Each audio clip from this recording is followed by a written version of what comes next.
Good evening, everyone. We will be starting our online webinar in 2 minutes. Thank you.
Good evening, and thank you for joining us.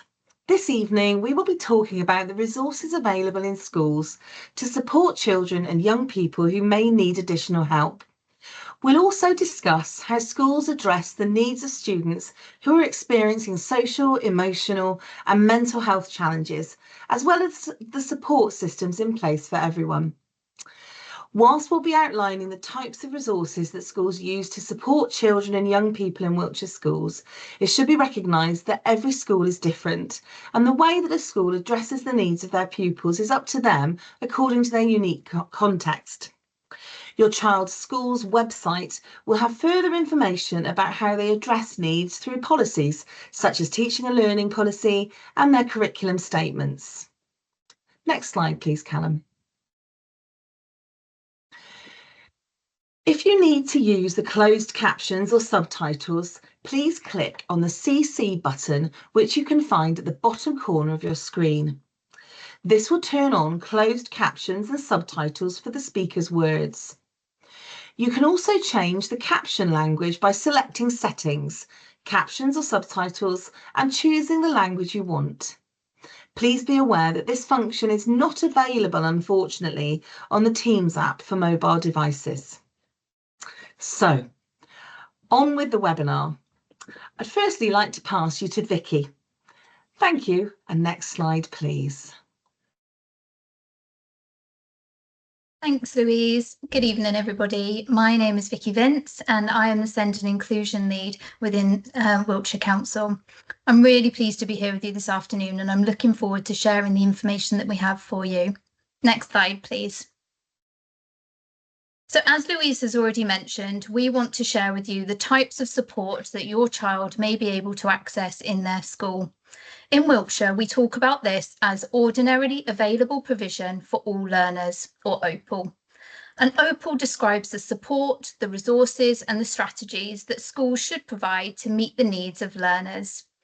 I'm going to talk through this area, and then I'm going to pass on to my colleague Teresa, who will be able to talk through meeting the needs of students who experience social, emotional and mental health difficulties.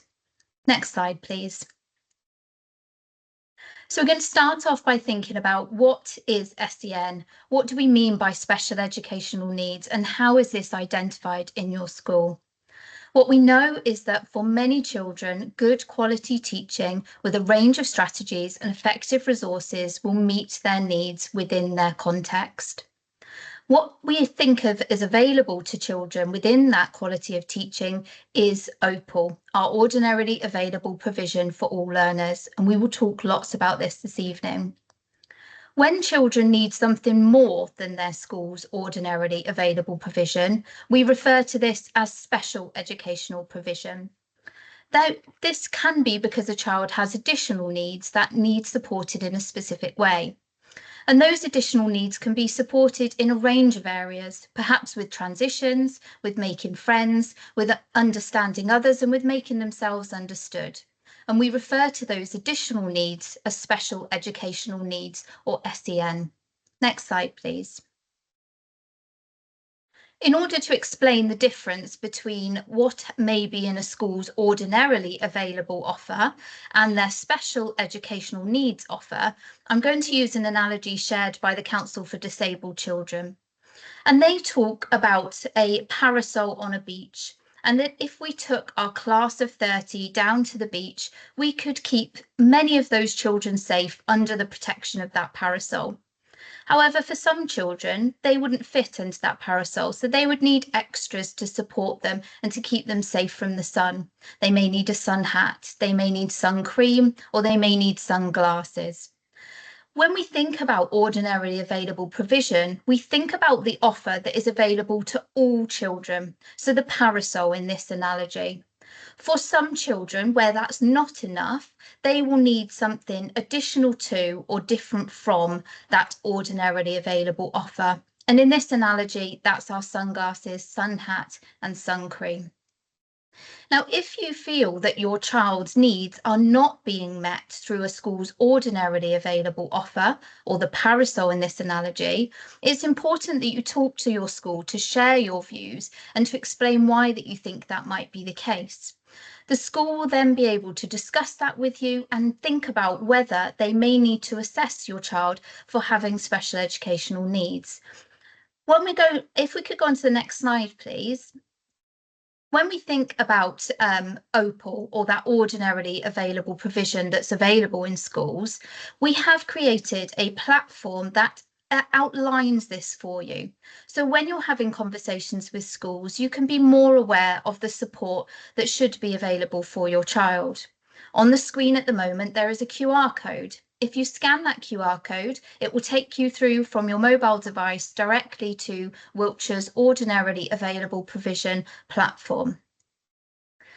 You will also be able to access OPAL through Wiltshire's Local Offer, which is available very simply by Googling Wiltshire Local Offer, but I also think that the link's going in the chat now, so you'll be able to see that and click on that information. So when we think about OPAL, our ordinarily available provision, the platform is split into two sections. Section 1, it outlines general expectations for the school. So this can be considered as our parasol in our previous analogy. When we think about the support that's available, this is broken down into a range of areas. You can see snipped on the screen at the moment an example from the teaching and learning strategy section. And in this, there is an expectation for all settings, and then strategies of how settings may be able to ensure that that expectation is in place. The second section in OPAL is broken down into the 4 broad areas of need as outlined in the Code of Practice. If you're unsure what your child's area of primary need is, please speak to your school. The 4 broad areas of need are cognition and learning, communication and interaction, social, emotional and mental health, and physical and/or sensory needs. As I've already mentioned, Teresa will be joining us in a moment to talk in a little more detail around social, emotional, mental health. But if you look on OPAL, you'll be able to see each of those sections are clearly highlighted in section 2 of the platform. To find out more about how your child's needs are being supported through the school's ordinarily available offer, please do speak to your child's teacher or the school's SENCO to find out more. Next slide, please. So what do you do if you or your school feel that the ordinarily available provision isn't meeting your child's needs? The most important thing is to speak to your child's teacher or the SENCO. Each school will have their own process for assessing SEN, and it's important that you speak to them to find out what that might be. You will also be able to look on a school's website to find out through their SEN information report what those processes for assessing are. The SEN information report is designed for giving parent carers information about what should be available within their school. So it should be readily available on your child's school's website, and I would really recommend having a look at that, particularly in terms of those processes for assessing. Now, when the school are looking at that assessment of your child's needs, it could be in some cases that there are other professionals involved with that, but that will be very dependent on the individual child's needs. Throughout this assessment process, both your child's and your own views are very important. The school will meet with you to discuss this and to find out your views of what is working well for your child and what maybe isn't working as well.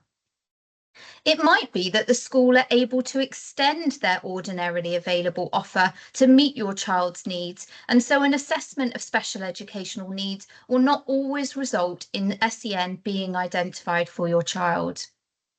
Next slide, please. If your child is identified as needing something additional and therefore having a special educational need, the school will lead on developing a graduated response. The graduated response is a term to outline the process of assessing a child's needs, planning the support, delivering that support, and reviewing that support. It's important to note that as parent carers, you will be involved throughout that whole process. The assess, plan, do, review process is ongoing and will continue throughout the number of cycles that is required for your child or young person's needs. Each time that the school moves through the cycle in conjunction with yourself and your child, their understanding of that child's needs will develop and will improve so that it becomes clearer what is working well and what maybe isn't working as well. During the assess stage, that voice from you and your child will be incredibly important, but also in each following stage. During the plan stage, the school will work with you to agree the targets that your child is working towards and what support could be put in place. It could be that during those discussions, it's agreed how you may be able to help your child at home. And then finally, when those sessions are reviewed, it will be important to hear your voice and your child or young person's voice to know what has gone well during that cycle and therefore needs to stay the same, and what maybe isn't working as well and might need to be different. Next slide, please. During the planning stage, the school will consider possible support that may help your child. This might be to support them in accessing the curriculum, in developing friendships, in accessing clear transitions, or a whole range of areas. This isn't a definite list of what could be put into place, as it will depend on your child's needs, but a few examples of the types of support your child may access are on the screen at the moment. For example, your child may be asked to work in a smaller group with the teacher or another adult in the classroom to access a particular learning content. It could be that they are provided extra resources in lessons, perhaps using the Numicon that's on the screen at the moment for a maths lesson. It may be that they need support at break and lunch times, or perhaps some visual supports to help them with routines, as can be seen on the screen at the moment. Or it could be that they are asked to take part in a learning intervention that takes place outside of the classroom. This is a very small list of what could be put in place for your child, but ultimately those decisions will be made through conversations and through that clear assessment of need so that the school can consider what is best to support your child. Next slide, please. It's important to note that an identification of SEN isn't for a lifetime of a child or young person's support. If a school is able to front load support and putting intervention that is able to close any gaps in your child's development so that that additional support is no longer needed, it may become a point that your child's needs are able to be met through ordinarily available provision, or that parasol in our original analogy. That doesn't mean that your child's needs won't be supported. It will mean that the teacher will be teaching them as part of that strong ordinarily available offer. I've left on screen at the moment that QR code again, if you wanted to scan that so that you can access that ordinarily available platform. And I would really encourage you to talk to your school about how they are supporting your child's needs through their ordinarily available provision offer. I'm now going to pass on to my colleague Teresa, who is going to talk through SEMH, or social, emotional, mental health needs.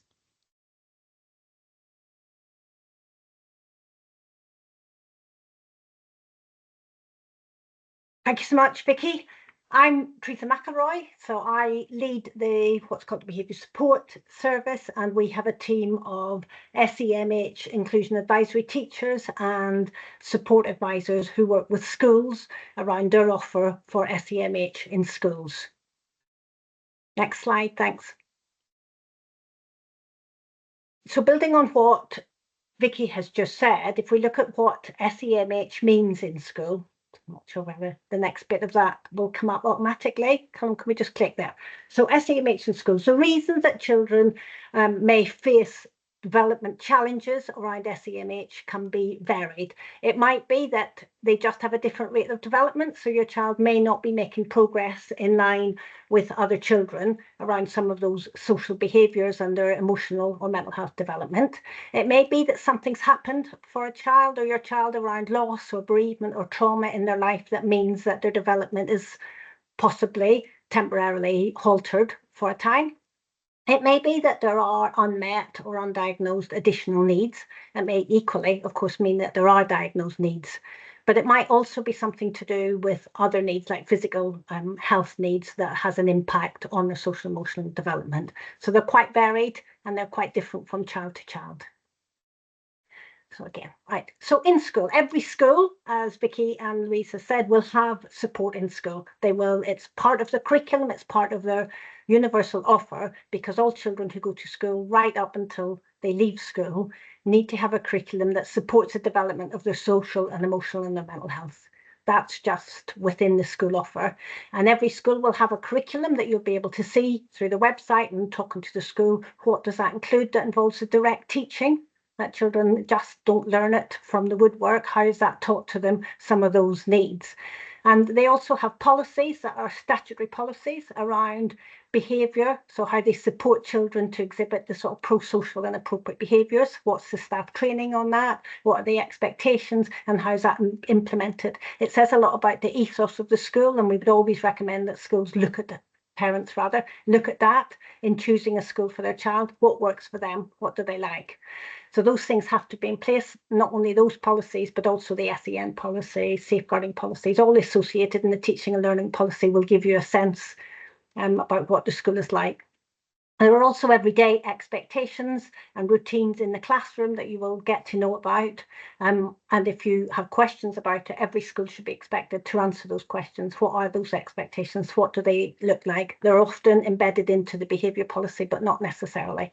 And for the vast majority of children, they will be enough to meet a range of needs. In every class and in every year group, there will be a huge range of needs in terms of social, emotional or mental health needs. And most of them will bumble along and they will make progress within that sphere of what's on offer in that way. But for some children, they might need a bit more. And those needs, as it says at the top there, can come from different sources. So just the next bit on that slide. Thanks. So that additional support, the reason that a child may identify as having those needs can come from different sources. It might be that just over time, your child is not making progress in terms of their social interactions or their emotional development alongside their peers. And the school may identify that, or you may be talking to the school, you will see your child with their peers, friends, whatever, and say, actually, I can see a bit of a gap. And that's a conversation to have with school, or the school would have with you. This is that there's just a gap that's increasing, or it's been there early and it's not closing, or that there's already been support put in. So say, for example, if your child has had some low-level support or little adaptations within the classroom and that there's not an impact, you may say, well, actually, this is now slightly longer term. We now need to identify a plan that's focused on those social emotional needs. And that plan will set out specifically what it is that they want the child to learn, how they're going to support it, what additional support is going to be put in to make that happen. And it might also come from just looking at their general behaviours. So behaviour in itself is not the need, the behaviour is what we see. So the behaviour is something that's demonstrated, but it might have a need behind it that is that social and emotional or mental health need.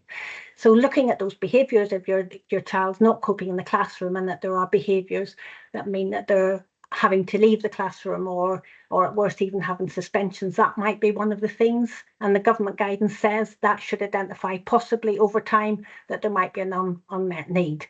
I've put in there the desirable and unwanted because schools need to take a balance on that if a child or your child's making progress in some aspects socially and emotionally, but not others, that can be really helpful to get a sense of, do we need an additional plan? So is this across the piece or are there things that are helping in some aspects?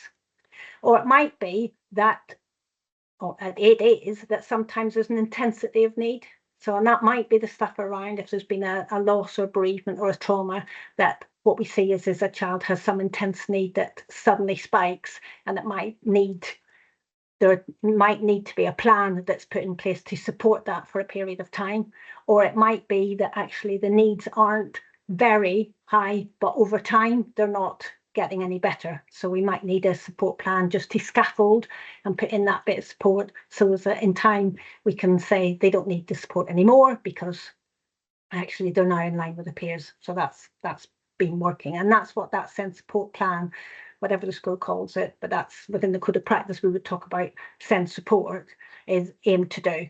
And at that point, as Vicky was saying, at any point that there's going to be some sort of plan set up, your child's voice will all be taken into account because you will have really valuable information about what that's like at home, what your child's talking about in terms of school, and what you know, often better than the school would know, having a longer experience of things that definitely might work, but also don't work for your child in setting up that plan. So that's absolutely fundamental to it. So again, just repeating Vicky's message, talking to the school and asking those questions, and your opinion and your voice, and that's going to be really important. Okay, so I'm just going to, on the next slide, talk through a couple of examples of what that might look like. And again, Louise said at the start, and it's absolutely true, it's very unique to each school. They have their own culture, they have their own circumstances, and yes, they have to follow government guidance, but it varies enormously, and it will vary for your child, and depending on their age and depending on the group. So for example, this is not a fixed way of doing things. If you have a child in year 2, wouldn't be uncommon for young children to struggle sometimes to make and maintain friendships. And if that's not in line with their peers, what the school will be looking to do is to make sure that the curriculum is covering that.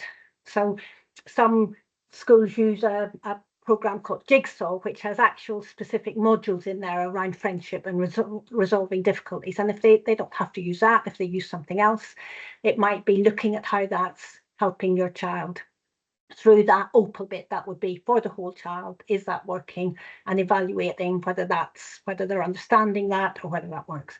They might reasonably put in some target support through a very short-term intervention, and that can look like anything from somebody checking in with them during lessons to make sure that activities that they have that maybe involve turn taking or working within a group, that they have that scaffolded a bit. So there might be an adult within a group saying, right, let's make sure that you're waiting, somebody else is talking, that you're sharing equipment. That's great. You just shared equipment that time. Let's see next time how are you going to do that again. Those sorts of conversations that are quite light touch, and then maybe as part of a group to see whether that bridges that gap, whether those skills are developing.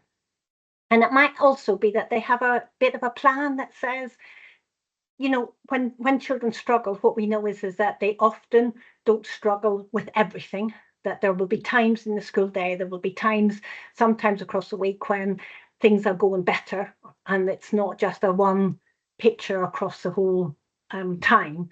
So having somebody targeted to notice those behaviours that they want more of and shining the light on that can be really helpful, so that the child begins to see that they do have those skills and that they're transferable.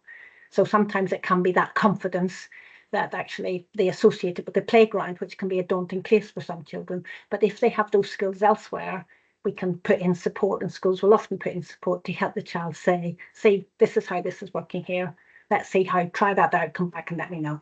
So there are, I mean, that's only 3 very small examples for that, but there are things that the school can do without it having to be very comprehensive and over a long period of time. And they will monitor and check that to see whether it's having that impact, knowing that for lots of children, the progress is not just a straight line going upwards, that it can be normal for children to struggle with these things at time, and with a bit of help, we can get them over it. So second example might be a child in secondary school showing withdrawn behaviours. And if that's across all lessons and the attendance dropping, the school would certainly want to be contacting the school to your parent, the child's parent, you, I should say, about what's happening for that child at home. So is there something going on that means that they don't want to come to school, and be talking to them about what it's looking like with these withdrawn behaviours. We do know that children at that age are going through massive changes. So that emotionally, that's a bit of a normal curve as well. We're not saying that it's normal for all children to feel withdrawn on all lessons, but there can be hormonal things going on for a child that can be happening. So to be considering that, and if your child at that point is experiencing that a bit more, then we'll want to know what might be behind that, or what might help around that. So the school will really want to make sure that we can get the pupil's voice in that, and to ask the child what would help. So it's not for the adults around on their own to say this is what would help, but to make sure that they have some sense in that as to this is why possibly they're struggling to get into schools, or why they're feeling that withdrawn in all lessons, so that the teachers can know how to support them to take part more, or if it is that they're feeling upset or anxious or worried, that there's additional support there. They might put in some additional pastoral support. There's a lot of talk about ELSA. Not every school has ELSA, but that type of support, it's very well established in school that emotional support can make a difference. And if it's not that, it might be allocated time to speak to somebody. So it's hard to predict. We may say this child would be best suited to talk to this adult at this time, and what we know about children is that it's often not that straightforward, that the people that it works for them to build a relationship with, or that they would trust, or that they would feel comfortable talking to, may not be the person that we think it's. So we have to hear from them what's likely to work, and to see what space there might be for that to happen. You as a parent, if that's the kind of thing that you might be experiencing with your child, will have really important information on that. So make sure, again, that you talk to the school saying, it so happens that Adam feels that the learning support assistant in technology is somebody that he might feel able to talk to, and the school will not necessarily make it available. We'll take that into account and see what can be done.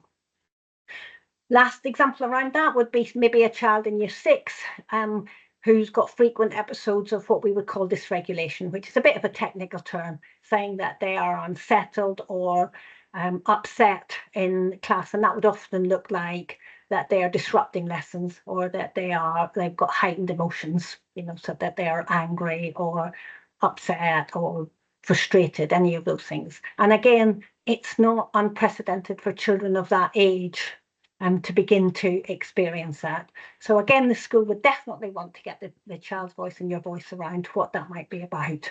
And we'll want to try and identify some of those triggers.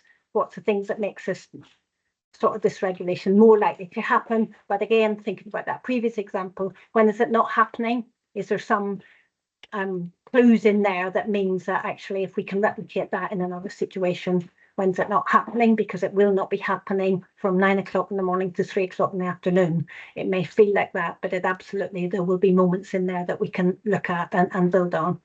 They may also then introduce some particular strategies to help the child manage those heightened feelings. So creating the environment for them to, maybe allowing them for space to go into, but also some thought processes or some things that they can actively do. And that will be quite individual to your child.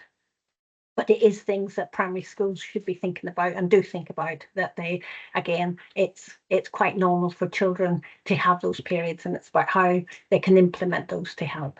And they sometimes schools will seek then advice. There's plenty of support for schools from other agencies. I said we have a behaviour support service who will support schools if they're struggling with ideas, that we would come in and support the staff on that. They also reasonably, for a child in year 6, would plan some transition support.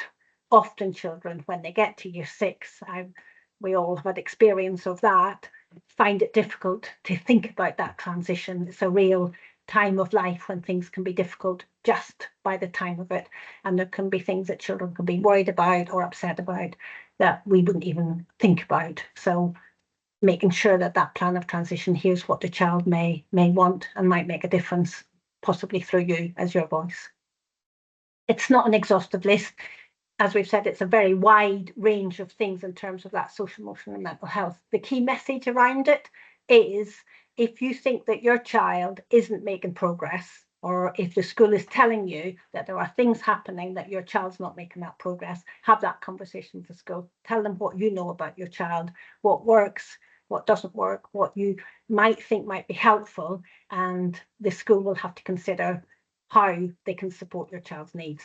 Might not be necessarily that there's a list of definite things that can happen, but it's a conversation, and it's a conversation within what's reasonable. I think that's it for me. I'm going to pass back now to Louise, I believe. Thank you so much. Louise is nodding. I can see that it is. Thanks, Louise. Great. Thank you both to Vicky and Teresa for that really comprehensive outline about what supporting schools looks like and can look like, and where to go as parents and what to expect. So hopefully that's given you a really good sense of that. So we're now going to discuss some of the questions that have been sent in, and a huge thank you to those of you that did take the time to send questions in. That was really, we really appreciate that. If you would like to, or already have, posed any questions in the chat during this session as well, please do that. We have some people monitoring that, but please keep those questions quite brief as you can, and obviously anonymous. And we'll try to balance answering both the pre-submitted questions and also the ones that people might pose in the chat. And we'll try to get through as many as we possibly can tonight. So I'm going to move over to the questions. So I'm going to start with some of the sort of pre-submitted ones, and then my colleagues will let me know if there's any in the chat that we also need to focus on. So question 1, and Vicky, I hope you're okay to answer this one. If you know that your child has additional needs but currently has no formal diagnosis because of their age, they're in an early years classroom, so that reception age child, so sort of 4-year-old, what support is available? Yeah, really good question. Thanks, Louise. And it's important to remember that the work that we've spoken around Opal is very much needs led and is not dependent on a diagnosis. So whether or not your child has a diagnosis, the details outlined in Opal still stand, that if a school's ordinarily available offer is not meeting your child's needs and therefore they require something additional, then that can be a special educational need and is not dependent on a diagnosis. Thinking about in early years, we have just updated the Opal platform to have some early years specific context in there. So if you do have a child in an early years setting, it's worth having a look at Opal to see some of the more specifics around there. Because of course, transition is going to be a huge part if they're in an early years setting, moving into a school, or if they're in a reception class, moving into Key Stage 1. It's important that that conversation around understanding your child's needs happens in advance so that the school can plan for that support, but very much not dependent on a diagnosis. Excellent. Thank you so much, Vicky. So moving on then, and Teresa, I hope I can direct this to you. How supportive are secondary schools with uniform adaptations? So vast majority of secondary schools, I think all in Wiltshire, have a uniform policy. And schools are expected, the DfE is quite clear that schools are expected to be flexible. They're expected to consult on a uniform policy, and they're expected to be flexible to meet needs. And that's particularly true in terms of the Equality Act. So they have to follow the Equality Act. And if there's any reason why a child can't be wearing certain parts of uniform or able to access it, then that has to be taken into account. In terms of affordability, schools are encouraged to make sure that a policy allows for uniform to be affordable where possible. But if you have any concerns about an aspect of your child's school uniform requirements and how that fits with your child, do talk to the school, because it's very reasonable to expect them to consider any particular needs that your child might have and whether it feels that it's not suitable for your child to be wearing whatever the policy requirements are. Great. Thank you, Teresa. Okay, so our next question. How can I support my bright hyperlexic child who heavily masks when the school doesn't see a problem? I'm worried about burnout and the lack of support for children who are not struggling academically. And we see that sort of question quite a lot, actually. So a really useful and interesting question. Vicky, I wonder if I can direct that to you, please. Yeah, of course, absolutely. I think this is such an important consideration and can be hugely worrying for parent carers when they can actively see their child masking and then in the security of their own home that looks very different. And that conversation with the school is going to be so important with this. As a parent, you know your child best, and it's important that those additional needs aren't just seen as struggling academically, as this question worded. One way to start to think about the support that would be available is through your school's SEN information report, which will be published on their website, because this will outline the support not just for children who need support with their academic achievement, but will look across the 4 broad areas of need and what's available through the school to support your young person. It's worth thinking as well, specifically around looking at the causes, particularly when burnout is a concern. Actually, what are those causes, and how is that conversation with the school making that really clear? Because there can be a lot of things that can be put into place, but having that open conversation with the school and sharing your concerns so that you can work together to assess that need and plan that appropriate support. Thank you, Vicky. That was a really comprehensive answer. Okay, the next question again actually is something that I know that we hear a lot of parents asking about. So should a school follow a one-size-fits-all behaviour procedure, i.e. detentions or placed on report if a child who is medicated for ADHD can't have their medication due to whatever reason? Teresa, this feels like an appropriate one for you. So there's 2 bits to that. So schools do have to, as I've said, they do have to have a behaviour policy, and they will expect for that policy to be applied consistently, because that's the point of it being a policy. But within that policy, there will need to be scope for adaptation. So any child who has a diagnosis, that also will come under the SEND policy, and the behaviour policy has to be consistent with that. So there would be an expectation that there would be what is often the parlance is reasonable adjustments made. So if there are particular needs for that child, that should be part of a plan for them, and that should be definitely part of a conversation with before any possible sanctions are imposed that might be at odds with the diagnosis that they have. The other bit in that is really important is that if your child has medication and that there's changes to that, one, that the school must know what the medication is and when it's being taken, but also if there's changes to it, because that, as you will know really well, is likely to be having an impact. So that can lead to a temporary or a short-term adaptation that might support the child. So yes, the policy should apply to all, but within the policy there needs to be scope for for those adaptations, and definitely on a case-by-case basis when something changes, for example, a medication review or a pause for whatever reason, it'll be really important that the school knows that, so that they're not applying the same expectations of your child, even though things have changed for them, that mean that different approach might be suitable for a period of time. And schools have the scope to ask for support around how policies can be implemented and ideas and what those reasonable adaptations might look like from all of the support services within the council. Brilliant. Thank you, Teresa. That was really comprehensive.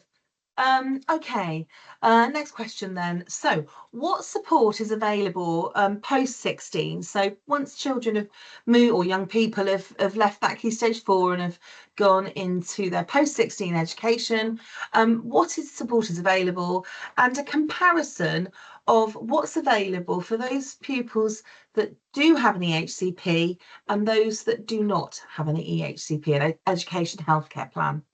Vicky, can I direct that to you, please? Yeah, of course, a really good question. I think it can be navigating that post-16 landscape can be hugely challenging for the young person and their family. And it's important to note that there's a whole range of support available in Wiltshire.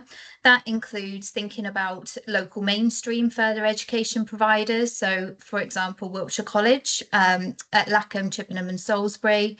Also local sixth forms, and as well as colleges outside of Wiltshire, for example, in Bath. For learners with an education healthcare plan or EHCP, there's also Fairfield College and specialist post-16 providers such as Silverwood and Exeter House. Wiltshire College will offer support for learners with an EHCP and also without an EHCP. This support could look like a varied of opportunities dependent on what is detailed in an EHCP if appropriate, but also those individual adjustments to a child's study programme, perhaps making adjustments in the classroom, and also considering the use of technology to support a child. Within this, they will also explore any exam access arrangements that will be incredibly important, again, with or without an EHCP. And Wiltshire College also have several inclusion coaches, they have communication coaches, and they can also provide emotional literacy support, or ELSA, as Teresa referred to earlier. Also at Wiltshire College, there is the Inclusion and Support Hub, which is available to all learners, regardless of EHCP status, and they have access to excellent high quality teaching and assessment. Dependent on whether a need is greater, for example, in an EHCP, our specialist providers will be able to offer the provision that is detailed within a young person's EHCP. But we are also looking to implement a post-16 addition to our ordinarily available provision platform. So this will outline that mainstream support that's available to young people as they make their journeys into post-16 provision. If your young person does have an EHCP, your SEND link within the Wiltshire Council will be able to provide further information. And we always suggest a visit to our post-16 providers to be able to fully understand the level of support that's available. Great, thanks, Vicky. And that's really good to know that that sort of that offer is extending as well, because that will obviously be really supportive for parents and young people. So next question. My daughter is diagnosed with ADHD and ASD. She's currently in year 6 and attends a private school. She'll be moving up to a state secondary school. Can I apply for support now, or do I have to wait until she is in the setting and shows signs she is struggling? Teresa, could you answer that one, please? Yes, of course. Thanks, Louise.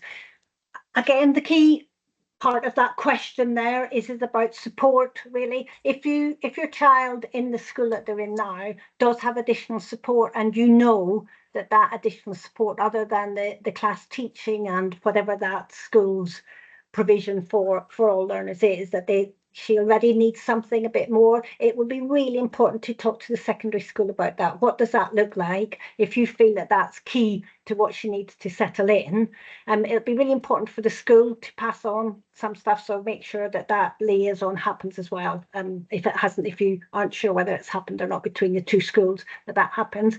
But some children get an extended plan. It can be that it just might be that she needs, for example, maybe an extra couple of visits. It might be that there's an opportunity to meet the teachers a little bit more.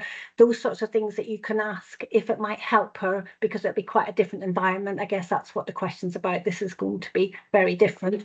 We don't want children to start struggling without there being any plan waiting to happen there. But equally, what we know is that children can be really adaptable, and secondary school can be something that they adapt to quite quickly. So it might not be unreasonable for the secondary school to have a view of let's wait and see, let's see how it goes.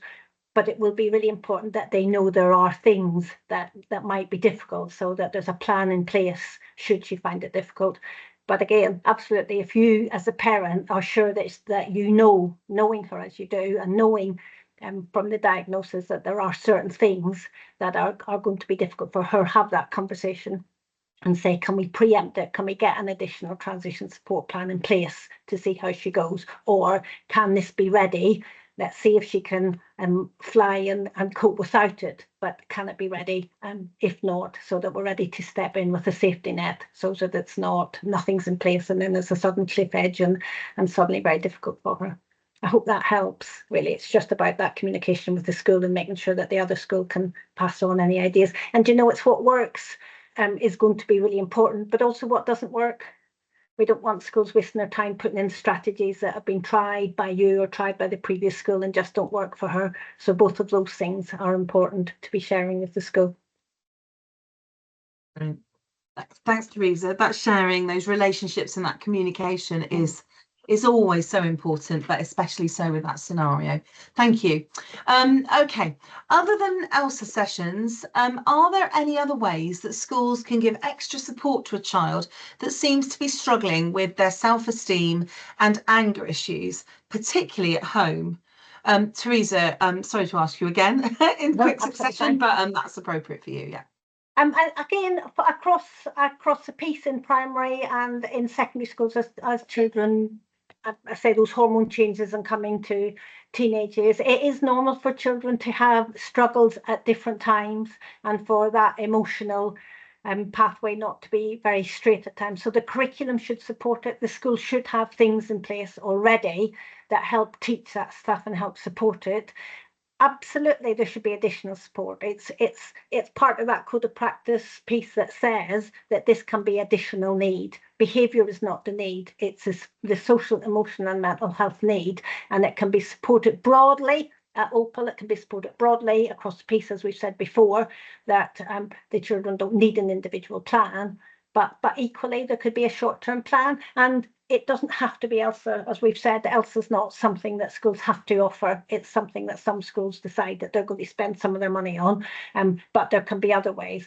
There are many and varied talented and supportive adults in school who can provide sometimes a little bit of a support to children for their emotions and their mental health at that lower level.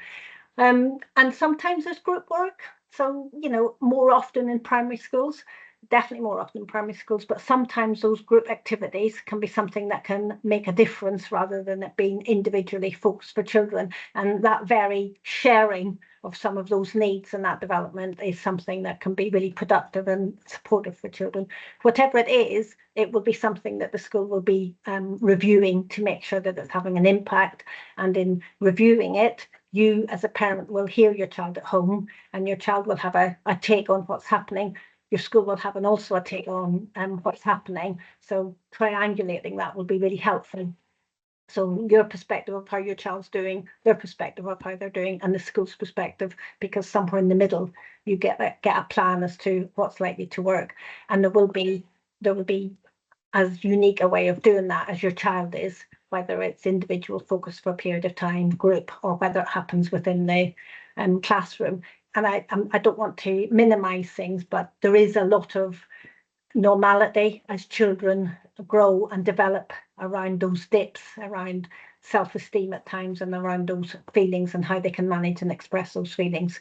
So it may be something that with a bit of time and a bit of support doesn't need to be long lasting for your child. That would be everybody's best hope. Great, thank you, Teresa. That was really reassuring. Okay, so we are just starting our journey with the school, and this person's focus in the child's needs are ADHD. We have been given the observation tables form to fill in, and I'm meeting with the Senko early April. I'm struggling to find concrete examples of support that is available, and I'm unsure what I should be advocating for. Vicky, is this something that you could answer, please? Yeah, of course. And I think, as I've talked about throughout this session, that understanding your school's assessment procedures are going to be really important here, because it's important that the way that your child's ADHD presents is understood and that the support is planned appropriately. That will link into that graduated response of assessing the need, planning the support, delivering the support, and then reviewing that support. It might also be helpful for you, though, to have a look at section 2 of OPAL. The way that section 2 is structured is it identifies examples of possible barriers or needs that your child may be experiencing, and then presents some possible strategies to support that. So it could be that if you are completing the observation tables that you mentioned in your question, that actually some of those barriers or needs that are identified in OPAL come through, and your child is experiencing those. So OPAL would then be able to hopefully help you find some strategies to discuss with the school.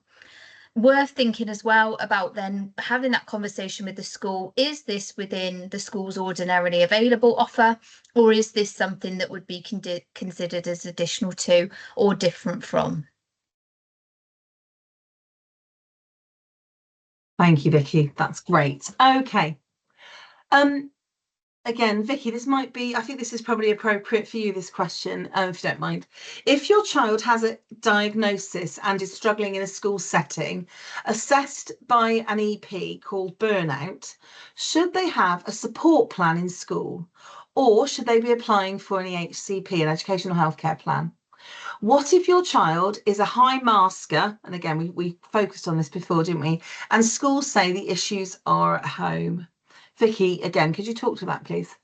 Yeah, absolutely. I think this is such an important conversation to have. The second time we've had burnout mentioned within the questions, and actually for the key part of this is understanding what it is, what's the cause, what's the trigger behind that, and therefore what support is available for them within that.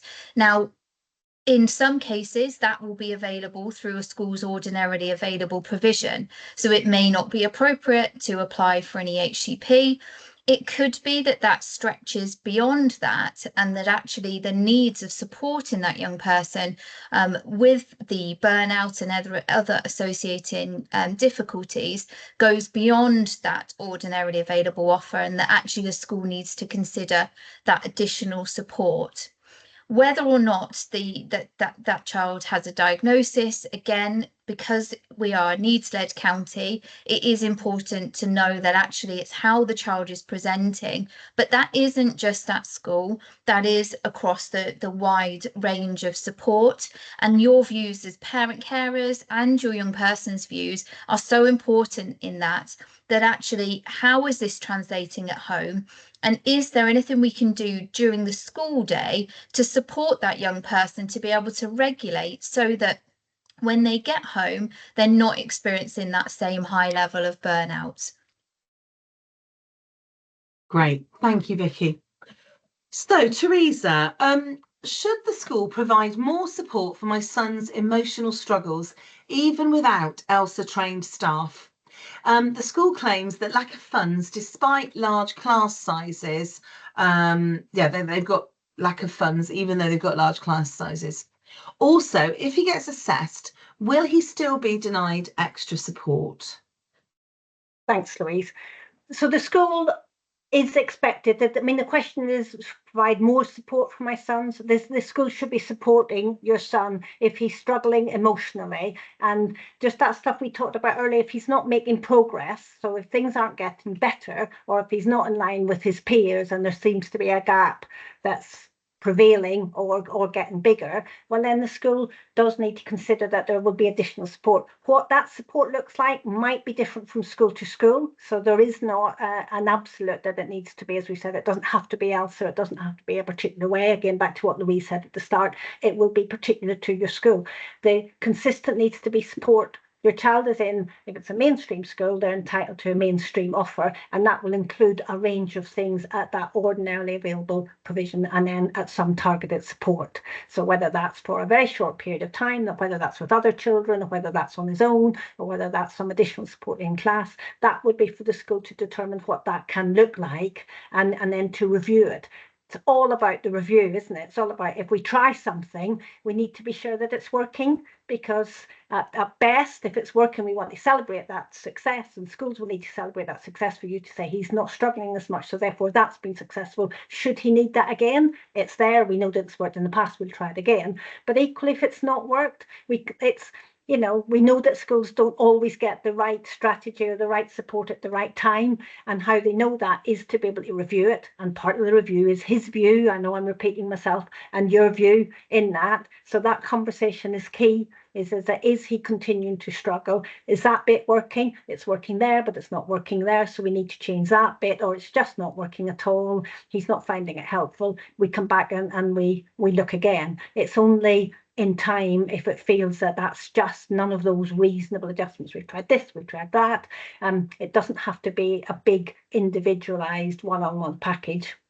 It could be quite small things, and it can be for, as I say, quite a short period of time. It just needs to be considered whether it's having that impact over time. But yes, they should be. And it's not about the cost of a package. It's about your child's entitlement to some additional support if they're struggling. And it's really reasonable to say to the school, what is it? So it's not going to be helpful to say to the school, you have to use this intervention or you have to use this approach, because the school ultimately has to decide that. And in choosing to send your child to that school, they make those decisions. But if your child's struggling, it's really reasonable to go back and say, so what then? What is that support? How are you supporting it? How are we going to measure it? Where's my view in that? How do we get a sense, not that you dictate, as I say, the actual intervention, but your view about how your child is doing, and your child's view about how you're doing is fundamental to it. So again, a bit of a rambling answer there, but I just think it's really important to say that yes, the school should be supporting your child if they're struggling emotionally. And it might be school support. It might also be an offer of support for your child outside school. All of those things can happen to make sure that it's likely to have the biggest impact.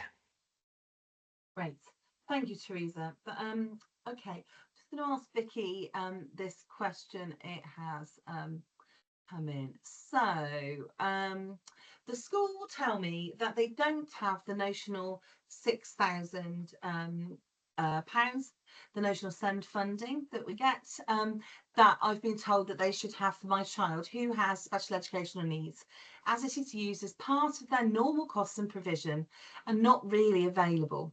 What should I do? Are you able to answer that, Vicky? Yeah, absolutely. This is a really, really good question, and actually a question that I'm sure many parent carers have been wondering themselves. It's important to note that the notional SEN budget for schools is not ring-fenced for individual children. So while that may be the case that some children who have special educational needs may need that full amount spending to deliver particular interventions, it could be that actually that's not necessary. The important part of having SEN for your child is that the school should keep records of any provision that is offered through that assess, plan, do, review cycle. Now, how they choose to record that will depend on your child's school. It could be that they have an individual learning plan or a SEND support plan, and how they detail the targets that child's working towards should be very clear in that, and should be clearly explained to you as parent carers and to your child or young person as well. Now, it's worth noting that in order to make progress towards those targets, there will not always be costs attached to the support that a school is delivering, particularly if they have a very strong ordinarily available offer. Many of the in-class adaptations or support within small groups or potentially smaller intervention groups will be part of that ordinarily available offer. So I would really encourage this person to go back to their school and to just ask them to talk through, to reassure you, actually, what is it that we're doing to help my child make progress towards the targets? Is that working? Because if the child is making progress towards those targets, then we know that that support is working. And if not, is there anything that we need to be doing differently? But focus on that provision rather than necessarily the amount of spend. Thank you, Vicky. Okay, just got time for one or two more questions. I would say thank you to those that are putting them in the chat. That is really appreciated. We won't have time to cover them all tonight, but we will be writing answers and they will be going on the local offer. So you will get answers to those questions. So Teresa, how can we prevent our autistic Year 11 child who is on the ADHD pathway from being permanently excluded and unable to sit their GCSEs, given the school's refusal to recognise their behaviour as mental health related and our lack of confidence in the appeals process? Gosh, that sounds like a really difficult situation for that family. Schools are, as I'm guessing this parent knows from what they've said there, is that a permanent exclusion is a last resort, and it has to be a last resort for any school. That's a statutory requirement. So they have a responsibility to explore every possible alternative, and that's very much true if your child has identified additional needs. And at this stage in Year 11, the school should be working really carefully to make sure that your child, if they're able to access exams, that they can access exams. So one of the things that schools can consider, it's a really difficult time for a lot of kids, is an alternative plan about how they attend lessons, or whether they have alternate provision, or what's in place that allows them to still have access to the school and still be able to do their exams, and to remove that imminent risk. There's a number of factors in there. There's the SEN, there's the time of the year, there's their age. All of those things can conspire to make it really difficult. But the school really should be trying to prevent at all costs that permanent exclusion. I'm really sorry the parent lacks confidence in the system. And there's mention in there of a complaint, and absolutely a school's complaints policy if they feel that things aren't being acted on, or that any complaints haven't been considered properly, that the complaints policy should consider next steps in those sorts of circumstances. I think there was another bit in there about what kind of what the support could look like. The schools can get additional support and advice for kids at any stage, and it's really worth saying to the school, have you sought additional support? Is there anybody else who can do anything to support my child at this stage? What was I thinking about? Sorry, just in looking at that, there is something about the advice that's available to schools. So what we know is that professionals can provide advice to schools, but it is advice. And schools ultimately are the ones who are responsible for what strategies they use, and that's where that comes into that bit about the complaints. If you're not happy about it, there isn't a provision that says that if a professional says a school has to use this strategy. It happens occasionally that external professionals will say use this strategy, but ultimately the school will decide, because there are other factors to be taken into account, their own policies, their own procedures, the needs as they perceive them for the child, and that can cause tension. We absolutely appreciate that. But again, it's the same answer, that communication with the school and putting your child at the centre of it, saying, here we are, this is the time of year, at Year 11, GCSEs, we need to have a plan that's going to get them through that. What else? This is difficult, this isn't working, we acknowledge that this bit's difficult, what else can we do? What else is feasible? What else possible? Because we know you will want to be avoiding a permanent exclusion, because that's the last resort, and so long as the child's on roll, they're not at that last resort. So those conversations should be ongoing and still happening. I hope that does answer some of it, at least. Yeah. Brilliant. Thank you, Teresa. And I'd just like to say a huge thank you to those that are here tonight for the huge range of questions that have been submitted both tonight and in advance. A really varied set of questions. And I'm just sorry we haven't been able to get through them all, but we will. We'll be sharing the questions and the answers on our local offer page, as I already said. So please do go and visit there. The slides have had the link to that, and you can Google that and find it quite quickly. We'll try to answer any questions we haven't got round to tonight. So as I said, that'll be on that.